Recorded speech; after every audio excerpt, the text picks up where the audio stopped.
Alright, so what's going on, good people of YouTube? It's your boy Nevada Miller back here again. Or actually, I shouldn't say again, but for the first time on Modern Warfare 2. And as usual, it's the start of the year, so I want to give you the best controller settings, in my opinion, of course. If you have any changes you would like to see or any changes that you recommend, go ahead and leave them in the comment section down below. Personally, this is how I like to run my settings. Obviously, your sensitivity doesn't matter, but I would recommend playing on something higher if you can. Personally, I don't know. I'm not very good on 2020 sensitivity this year, even though that's what I've always been playing on. But it's up to you. Obviously, I'd have something generally high just to get the snap on people. But maybe you like it a bit lower just to be more accurate. I don't know. It's up to you. But starting out with the first recommendation here, automatic tactical sprint. Now you might be wondering, why do you want a tactical sprint right away? It's so you can get across the map faster. Every chance you get while you're running, you're going to automatically tactical sprint. But also to mention, you no longer have to mash your left stick button. You don't have to keep pressing it. You don't have to keep doing all that because your controller is going to die immediately. Trust me, I know. I did that in the first Modern Warfare. And ever since then, I was like, you know what? Let's put it on automatic attack sprint. Now, be aware, this setting can mess you up at times, especially if you're not used to it. And it gets especially weird when you're using shotguns because you can't use them as free flow as you normally would. But, of course, that is very circumstantial. You could always change it, but this is one that I definitely recommend you have. Alright, starting with setting number 2. Weapon mount activation. Now, by default, this is on ADS and melee. You don't want it on just ADS because then you're going to be mounting on everything on accident.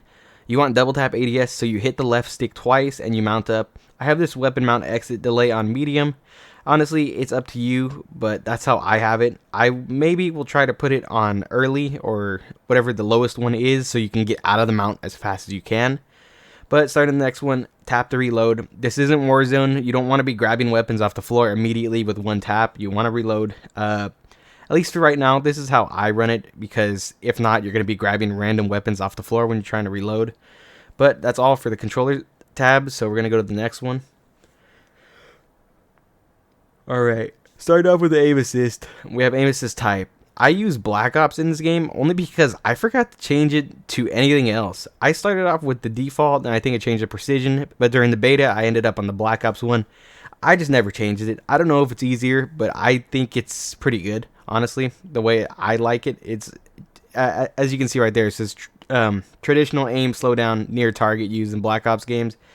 I feel like it's a bit superior to the ones in Infinity Ward, honestly, but it's up to you, of course. If you use something different, let me know, because I might try to go back to default again, but I don't know. This is how I had it on. This is how it ended up on, so, you know. Alright, starting out with the next one. These are going to be some of the most important ones here. So, I'm not going to waste your time. Left stick minimum, that is the amount that you have to push your stick for you to move at all. So, just know, mine's very, very low. As soon as I move this left stick, I'm going to run. I'm going to full-on tactical sprint because we have that setting on. I'm going to tactical sprint all the way forward, even with the slightest bit of movement. Now, this takes some getting used to, especially if you're not used to automatic tactical sprint, but that's the way I like it. Right stick minimum. Oh, and by the way, if you have stick drift, you might have to put this a little bit higher, only because that stick drift is going to cause you to run at times where you don't want to run. You might be standing still, ready to hip fire, and your stick will drift, and you'll go running off somewhere where you don't want to be. Right stick minimum, obviously, again, if you have stick drift, do as you will with this one. The most important one here is left stick minimum, but the other two huge ones that people don't think about is left trigger and right trigger dead zones. So if you don't know what this is, if you've ever had a scuff controller and they have what they call hair triggers, you barely pull down the left stick or the right, I'm sorry, not left stick, left trigger or the right trigger, it's going to immediately aim down. Like, even if you slightly tap it, it's going to aim down. I think by default it's on like something maybe in the middle. I don't know. But the point is, it takes longer for you to get aimed down, which is why if you have the choice, you should always put these all the way down. That's the way I like it. You're going to be very much faster aiming and shooting because it's going to do it immediately. As soon as you touch either one of them, it's going to, but also beware, don't be like hitting your things here, because then you're going to be shooting and aiming on accident. Of course, it might take a little getting used to, but honestly, these are the best ones out of all of these. Everything else I have pretty normal. We don't need to change this because we have auto attack sprint. Grounded mantle, up to you. Airborne Mantle, I have it on partial. That way you don't obviously fall off of something. I don't really feel like this is that great, but the one I don't like is this one, Automatic Ground Mantle. So you see in that picture, he's going to go straight over that mantle as soon as he touches it.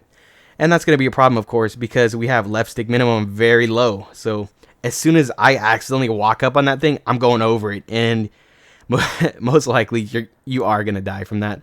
So that's obviously not what we want. And everything else here is pretty much up to you.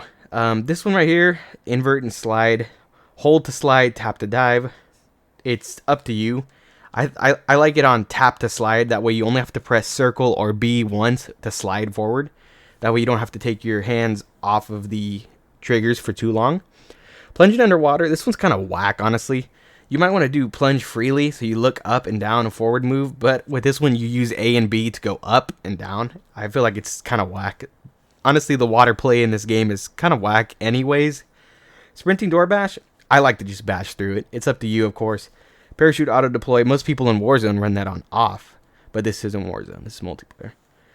And everything else is not really here. So obviously this one is the one we saw earlier. You can change that. Like, I might change it to short just to try it, because then you're going to get out of the mount very fast. C4 detonation, it's up to you, obviously. I like to still double tap square to blow it up. Depleted ammo switch, you can keep it on. Everything else doesn't really matter here. So that's going to be the end of this video. Obviously, I'm out here grinding this game. I got 2 gold weapons already. I'm trying to get the camos done as fast as possible, but yeah, that's what I've been up to. If you have any recommendations or settings or anything that you would like to change down below, I'm not going to make a video on PC settings because I don't know too much about that, even though I play on PC. So yeah, if this helped you at all, make sure to drop a like, and yeah, I'll see you in the next one.